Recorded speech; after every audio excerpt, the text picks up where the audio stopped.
Thanks for being here today. It's a great pleasure for me to be on XDA again. My name is Alin Jerpelea, and in this moment I work for Sony as open source community manager. Last year I was working only for Sony. I touched all of their devices, Windows Mobile and Android, as open source projects on XDA forum. So I joined XDA in 2006, working with the first HTC Windows Mobile device, and that's how I started hacking on XDA. What I did was different customization on Windows Mobile and resource optimization. If you still remember that time, I had the Black series of HTC Windows Mobile.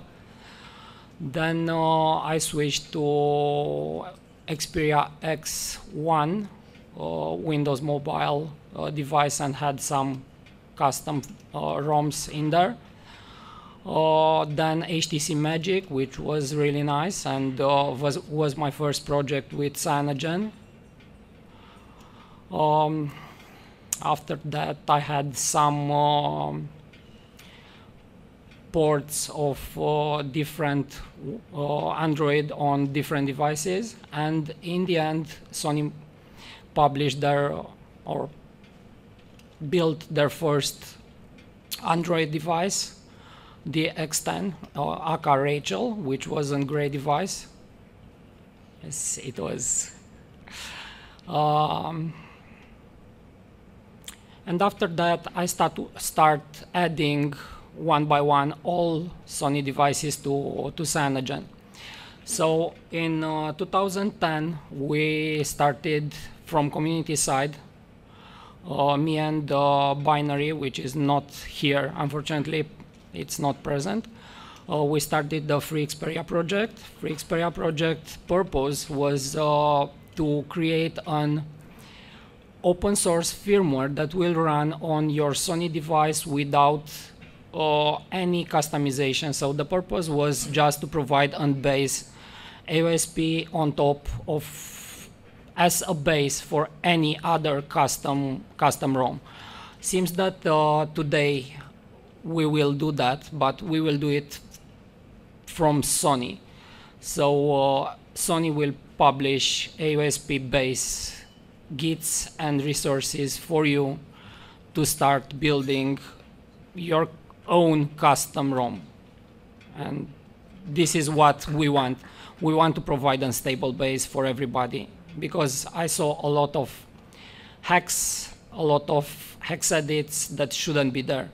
If it's an open source project, it should be open from start to bottom.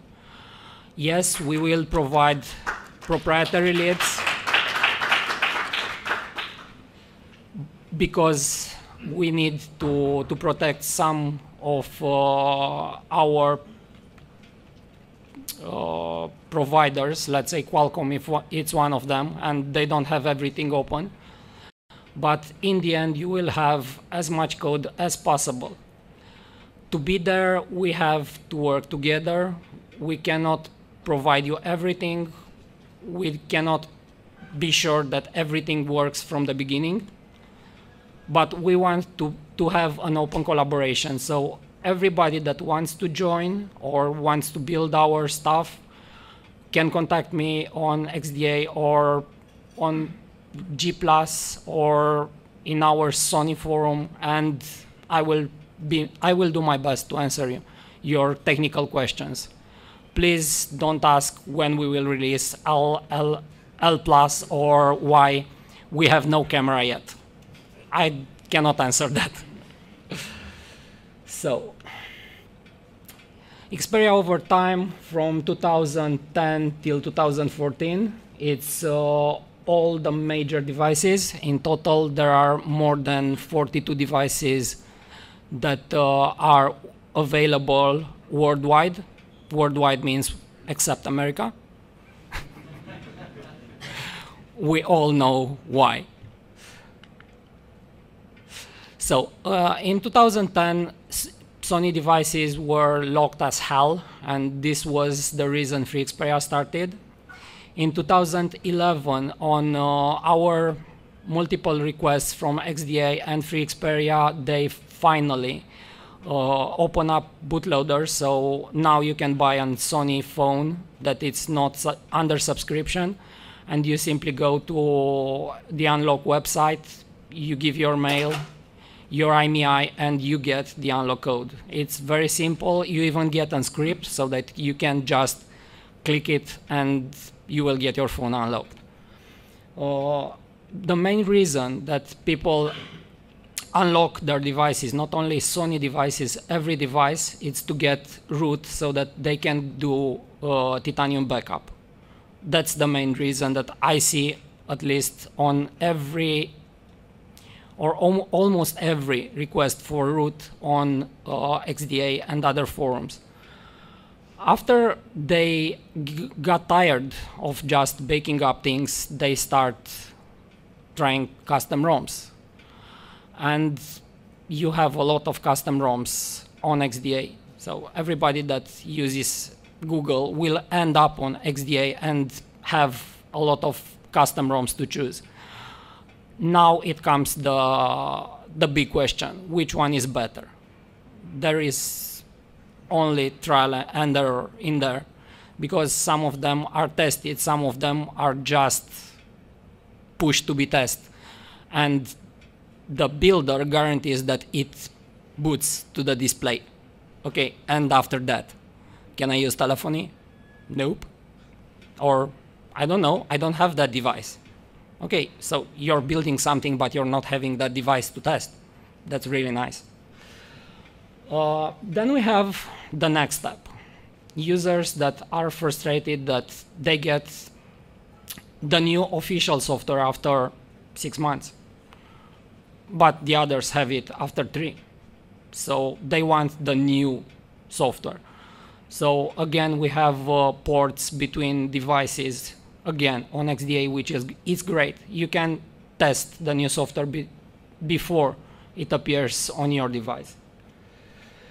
And then we have the ones that want to experiment even more, and they do their own stuff, small customizations in the beginning, and end up being contributors to Cyanogen or AOKP or another custom ROM. And then we have real programmers in the end. They are a very few each year, but they are stepping out of the crowd. So I would say that every year we get around 10 good developers from the people that join on XDA. Now XDA it's 6 million, around 6 million, and we got a few. So developer program, as I told you, it's trying to provide a base, a clean base for everybody, so that we have a standard base that we are sure that it works. To some extent in the beginning, it will be as good as possible in the end, and will provide alternative libraries or halls for your device to work with open source without hacks. It will be based on the master branch and the latest stable branch. So we hope that you as community and us can contribute to the master branch and fix the major problems that we can discover in the master before they will hit the next release. Android, it's a mix of layers. We have the Linux kernel, Torvalds kernel, which we all know. Then we have a layer that interprets what kernel says and should be able to provide to Android a common set of, let's say, functions, and the Android itself that shouldn't be modified to get the other two layers to work. In this moment, we have Android on version 3.4 kernel on almost all Qualcomm devices, all that should be supported. That's a 2-year-old kernel. Firefox OS is using the same, and it's old, it's very old. And we have Ubuntu, which runs on ARM in this moment on Qualcomm devices, and it can work on master kernel, zero-day kernel. Yes, it's a great work, and it's not ours. It's a huge community over there that's trying to push Ubuntu on ARM, or actually make every build work on ARM. What we want is to have more people working on it and try to port it to all devices, not only some development board. On Uplink, Qualcomm was announced very proudly that they have one development board that runs perfectly Ubuntu. Then we have the tiny config. How many of you have ever compiled the kernel themselves? Oh, a lot of people. How big is the resulting kernel that you compiled? How big? 9 megabytes. Try to take the latest kernel branch that you can find on Torvalds, get the tiny config, compile it for ARM, and you will end up with 500 something kilobytes. That is what we should run. Maybe 1 megabyte, not 9.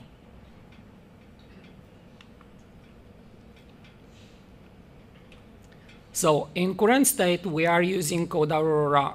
All manufacturers that use Qualcomm are using Code Aurora as a base and apply a layer of changes for their devices. That layer of changes usually is just drivers and customization for their board. But Code Aurora it's a fork of Torvalds kernel with a lot of patches on top. And that lot of patches means that rebase is a hell. How many of you have ever rebased a kernel? How many hours did it take? Many. Or should I ask, how many weeks? Okay, that's the problem. Also, you all know that each platform that it's outside, it's based on a different CUF branch, which makes things even worse. On Sony, we currently have with Sony, on Cyanogen, we have seven kernels for 14 Sony devices. That's not good. There should be one kernel. What is happening now? 3 weeks ago, I started unifying the all 74 platform.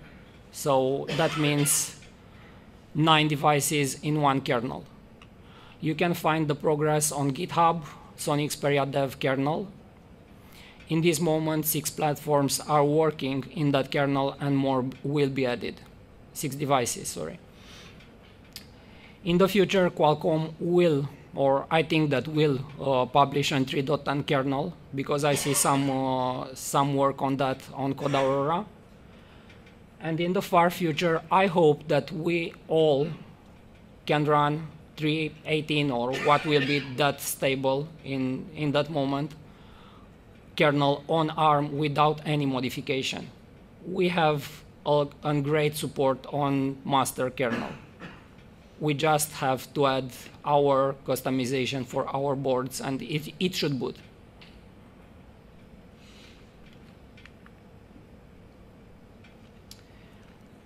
As I was saying earlier, there should be, at least in theory, the hardware abstraction layer that should translate the talk between the kernel and Android. In this moment, each manufacturer modifies this layer to match their modified kernel, to match their modified Android. Android should never be modified unless you add something valuable and not linked with the kernel. This layer should have all the modification that you need. Otherwise, you're doing like we all are doing now. You're modifying something in kernel, something in hardware, abstraction layer, and then something in Android. That it's not a sustainable work. It's a hell for porting things between distributions. Take an Cyanogen kernel and an AOKP ROM will never run. Take an AOSP kernel and MIUI, it will never run. On desktop, because that's the best analogy, you can take an x86 kernel and run it against whatever distribution you want. It works. That should be our case in the end. Build kernel once and then you don't care. You can just run everything on it. You want Ubuntu, run Ubuntu. You want Android, run Android. You want Firefox, run Firefox. You want something else, run it. The kernel should be the same base for the same chipset.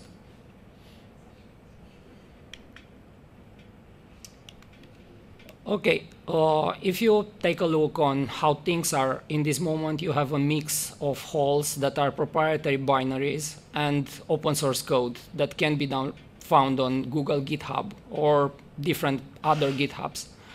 The desired state would be that this hardware abstraction layer is rewritten and you have only code. Open source code that can be modified by everybody and forked by everybody. Be careful, forked, not copied, and credits removed and commits removed like it happens now. So, as I was saying, there are now a lot of patches in Android that shouldn't be there for every manufacturer. So, our role is to drive community and to push as much source code as possible. In that way, we can provide you the basic tools to work and to be creative instead of just hacking to see what we are doing. It's not our interest and it's not your interest.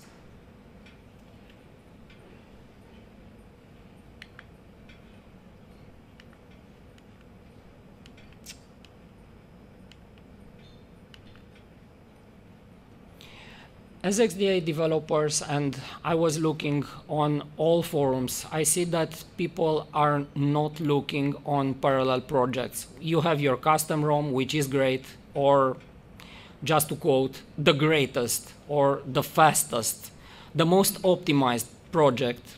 I agree with you, or I don't agree with you, it's my personal problem. But you should look what others do, because sometimes they implement it better or they implement it in a cleaner way.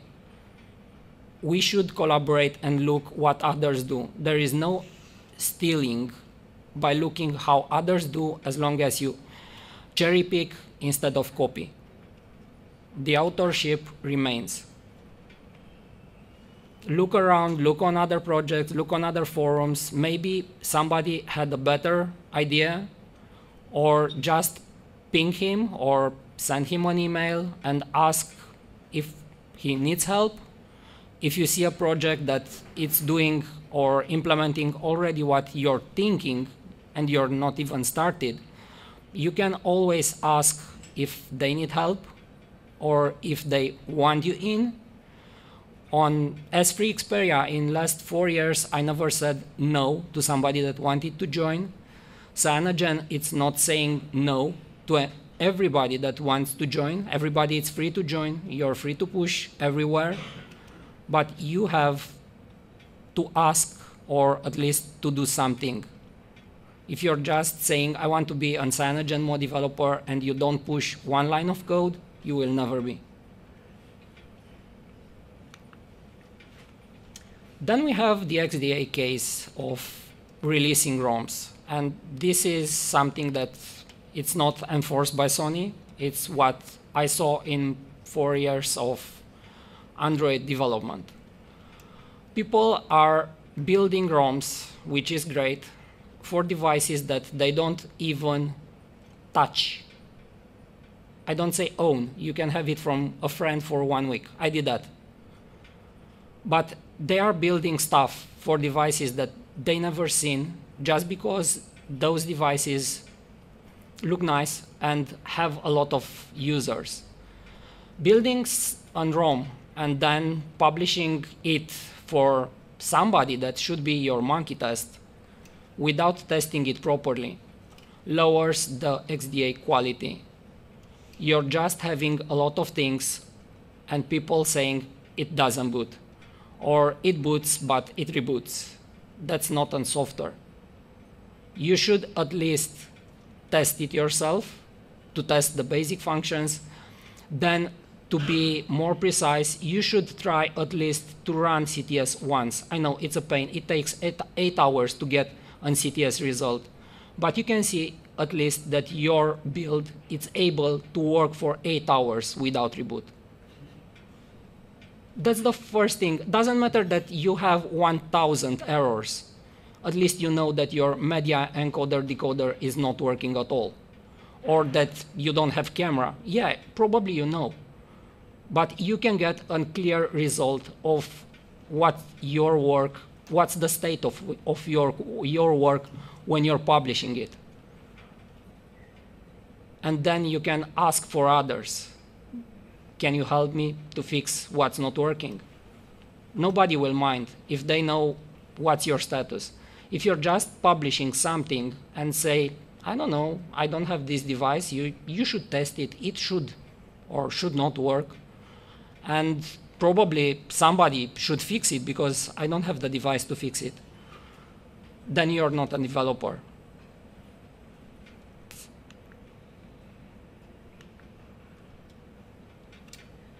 And the nice thing, we have optimizations. Optimizations everywhere. I see people that brag that they have compiled their kernel against Linaro. Yeah, it's very fast. Then people that brag that they have compiled their kernel against the latest GNU kernel. But they had to disable all the good stuff because it was not building. Yeah, but it's built with latest 4.9 kernel compiler. So it's so fast. Okay, I will not agree with that, but I will not argue with that. Then we have people that are stripping out parts of Android or parts of ROMs because now the software is so great, it's so fast. I don't agree with that. Those parts should be there because somebody put them there, and removing them causes loss of functionality. So optimizing just for bragging out, it's not a way. Proper optimizations means code optimization, and when you're optimizing something for real, you should push it to the master branch, to kernel master branch or to Android master branch, so that others could benefit from it and not re-optimize it again. And here Cyanogen can or cannot say they were optimizing a lot Android and pushing into the master branch, and Google picked up those changes. We are all benefiting from those changes today. This is how community should work. This is how manufacturers should work. When they have something great and it's not an IP, they should share it. Because otherwise, next time they will have to do the same patch again and again and again, and that's money, lost money and lost time. So my question now, it's how do you see the future? And I want to hear each of you that it's a ROM developer. What do you think that you want to make better ROMs? Think for 2 minutes. I will try to get a microphone that will go around the room. And I'm curious, what's your feedback on this? Because each of you saw that now we are having a heavy fragmentation. And I want to hear what you're thinking, because this can shape the future. Can we get a microphone for the room? Wrong developer. Nobody. The wrong developer in the room. Plenty, nobody just wants to say the wrong developer. Means you're going to come to them with a microphone and say the wrong developer. You're a wrong developer. Yes. Step up. What am I doing? You should think on what would you want to happen on one manufacturer or all manufacturers to make your life easy as a developer. You will get it. All right, so this is hardware or kernel? We are talking about the whole ROM development. Yes, without meaning a specific build. So you should consider Firefox OS, Ubuntu, and Android, and whatever. On doesn't matter each device. By the way, Android Wear, it's also Android. Okay. I would start with use a standard way to talk to the camera and audio. Okay, that's good.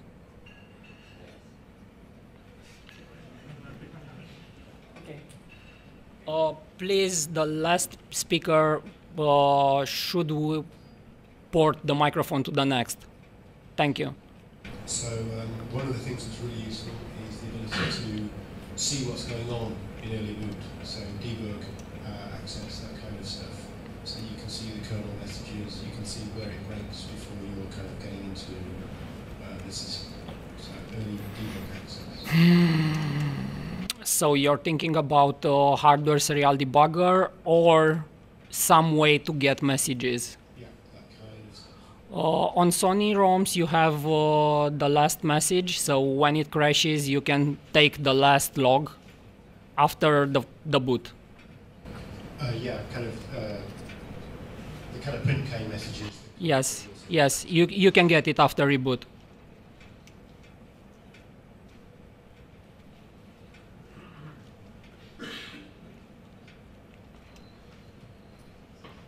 We only use codes our CAF for everything, for if we have a Qualcomm, but the branches are mixed. They have different code names for everything, and I guess a bit of organization there would be awesome. I remember sometimes searching for some commit, and you have to browse all the branches, and it's really, really difficult to port it over. And I guess there's a lot of work there. I know we have the same problem, and if you consider that Sony in this moment is publishing copyleft not as starballs, but also on GitHub with proper Code Aurora base, so you can see from which branch it has been forked. It should make your life easier to rebase, because you can take the major number and go upstream on Code Aurora to see what has been changed. And also it should be easier for you to rebase, because now you have the Sony proprietary or the Sony changes as a single patch that can be rebased upstream. Other question?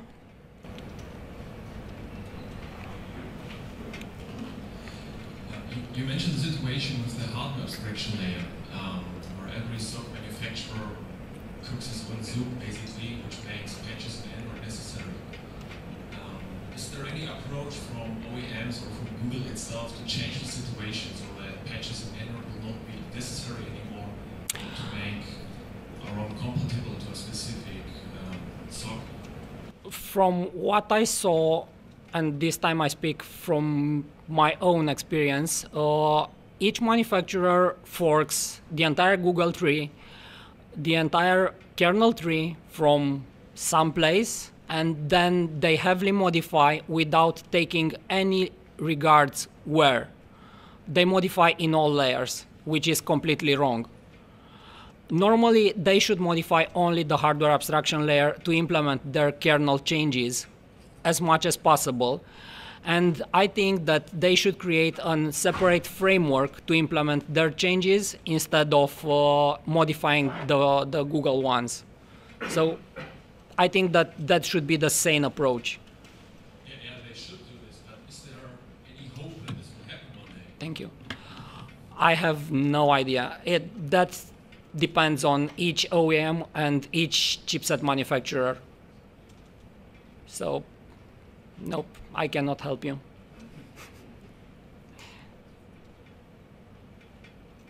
Probably if some of them will start doing it the right way, the others will follow.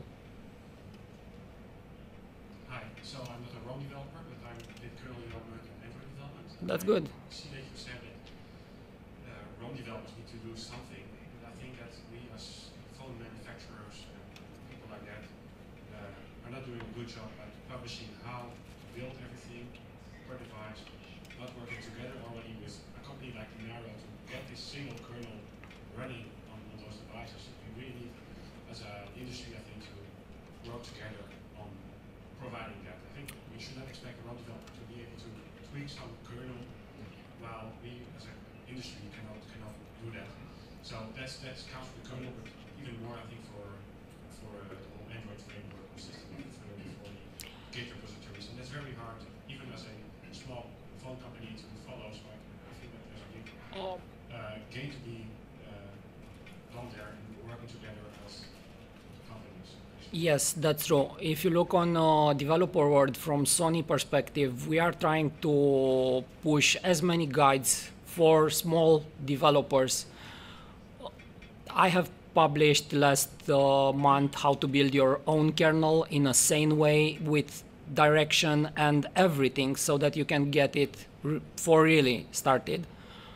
And I think that every manufacturer should do that. Regarding how manufacturers handle it, I can work or I can speak only from Sony side. I will do as much as possible to have as many guides out there. And not only for Android, for everything that can be modified. So guides for people are the key. Quality check guides. Where? Well, when you publish a guide and it doesn't work. Unfortunately, I test, and here I have to quote it. I test myself every guide that I publish, because that's the way. Otherwise, people will break their devices. Thank you. Is it okay if I ask a slightly less technical question, but more about what you do with developers? Approaching Sony as a company, how do you convince them to continue this program when it's low return on investment, potentially no return on investment, and it is for a very small portion of users? How do you convince them it's still a valuable program? It is a valuable program because people would start learning our hardware and our software. And as long as you can learn things that can be pushed upstream and maybe fix something not for Sony but for the entire world in kernel, in Android, it will be a return of investment. We are doing also this. Hi. I just wondered whether, as someone inside Sony, you had access to the hardware developers before they finished building the phones. I mean, do you get to say to somebody, hey, that was a really dumb chip to put on the last one, or the way you wired it up on the last one could have just made life so much harder? Use one of those, it just works. Unfortunately, no. I'm developer relations, so I talk more. I'm the hardware abstraction layer, let's call it, between developers and the entire Sony.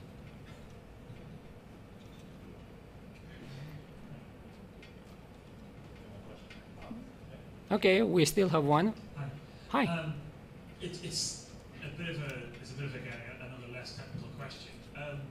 So from looking at what you're saying, like Sony's very good. They're interacting with developers and they're giving them all this access to all this code and stuff. But they have that little asterisk that says, if you touch any of this, we're going to void your warranty. Is that not like, it's almost like a mixed message in a way? Do you think there should be more of a push towards saying that your hardware warranty will still be valid? You know, if there's a manufacturing fault with the screen, you shouldn't be penalized because you wanted to help develop the platform better. That warning was there, and I think that it's great because at least on XDA, I saw people bragging that they got an 1 gigahertz CPU and it runs perfectly stable at 2 gigahertz. Okay, that will desolder your chip for real. If you get out thermal management, it will desolder. The hardware protection, it's set on 160 degrees so that it will not blow up, but it will desolder. In this case, we have to maintain the broken warranty. Yeah, I think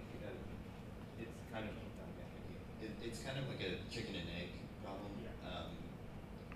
From the hacking side, we do crazy things like that and try to get more speed. That's what hackers do.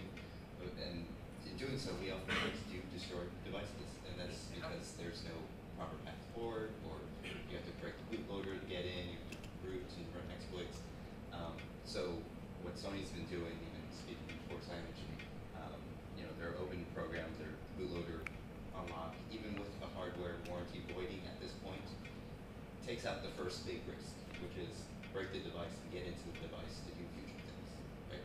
And then as a community, if you can do responsible hacking, and that's subjective, but responsible hacking, and not say, you know, hey, let's all just push our CPU rates high or switch governors and do all this other stuff that may interfere with hardware performance, then you can slowly have these conversations with OEMs that say, all right, well, it won't void your warranty. OnePlus does not void your warranty for unlocking your bootloader, right?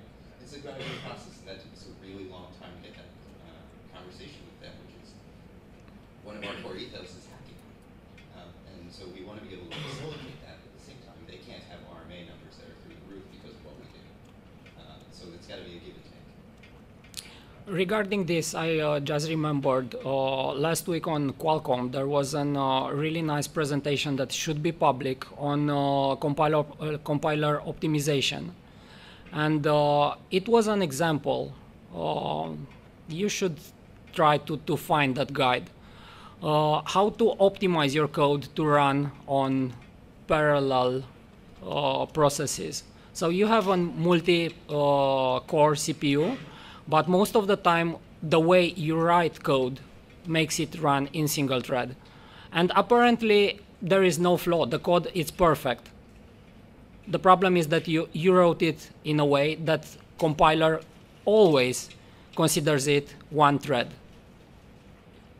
So instead of overclocking your device and voiding your warranty or doing God knows what to get more performance, just try on every line of code that you write to see if it breaks something in terms of performance.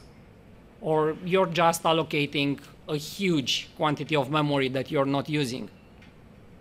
It will impact the other applications. Next one.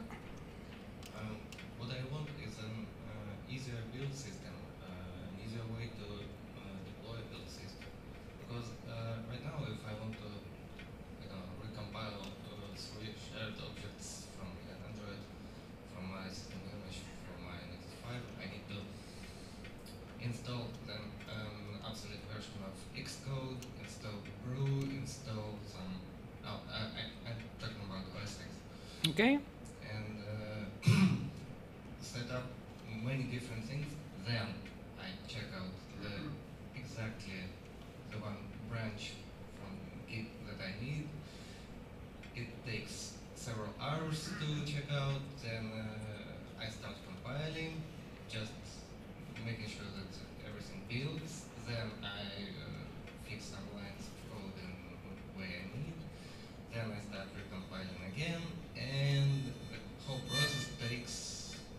Several days. Well, let's say one day. With checkout and build, several days, because you usually don't stay after your computer. Yeah, that's true, but that cannot be solved by OEMs. It's how the entire thing was designed to be built. Maybe there is a way, for example, to when you push some changes to GitHub or anything, you might make some virtual machine for, I don't know, VirtualBox with prepared build environment and checked out sources. It may be done with some virtual machine distribution, virtual machine image. For Android development, the next session will be workshop for building Android OS. Yes.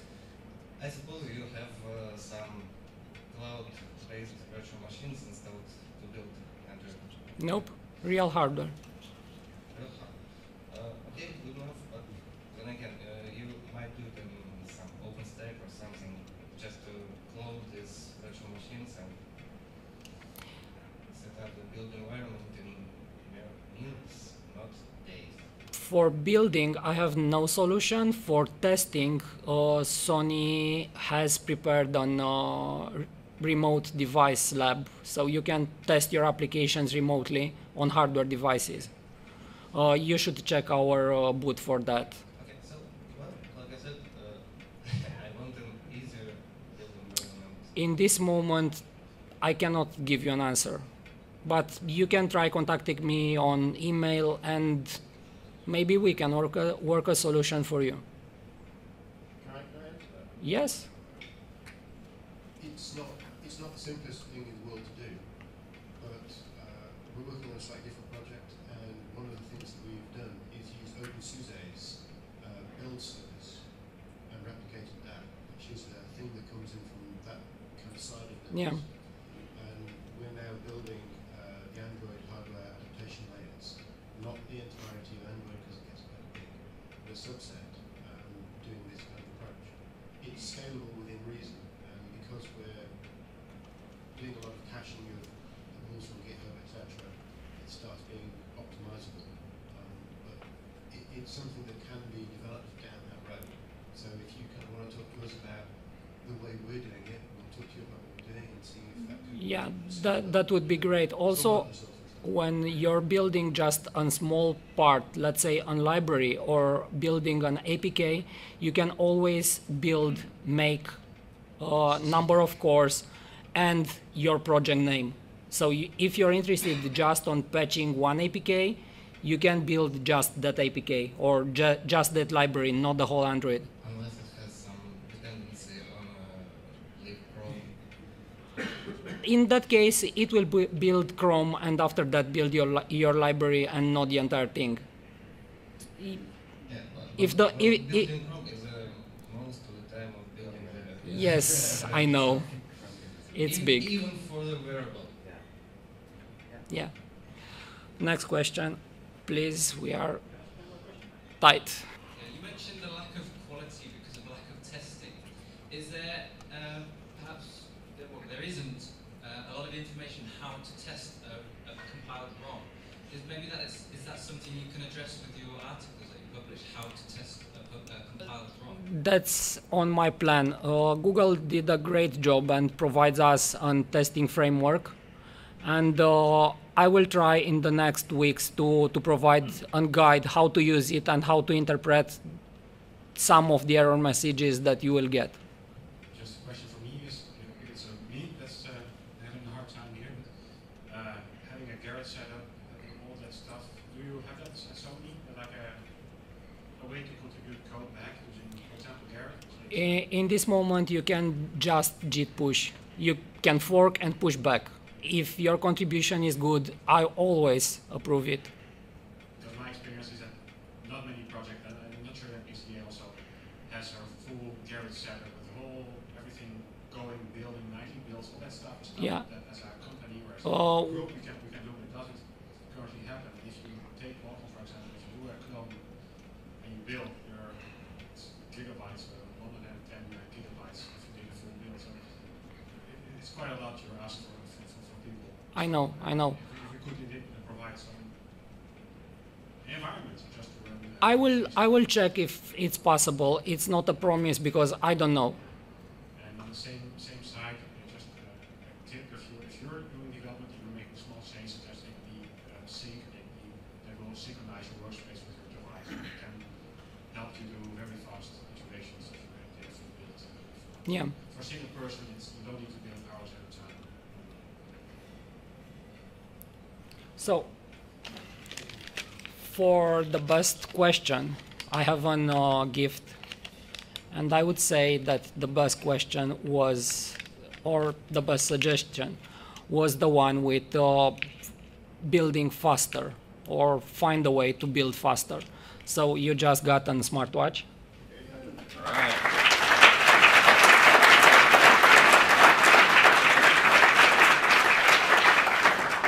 So guys, seems that we are over. Anytime you want to contact me, you can get ahead of me on XDA, it's Jerpelea, or on my mail, alin.jerpelea on sonymobile.com, or just on G+. I will do my best to answer your technical questions. Please don't ask technical questions like when will this device have L. I cannot answer because I have no idea. Thank you. M? Why not X? Too far. All right, thank you.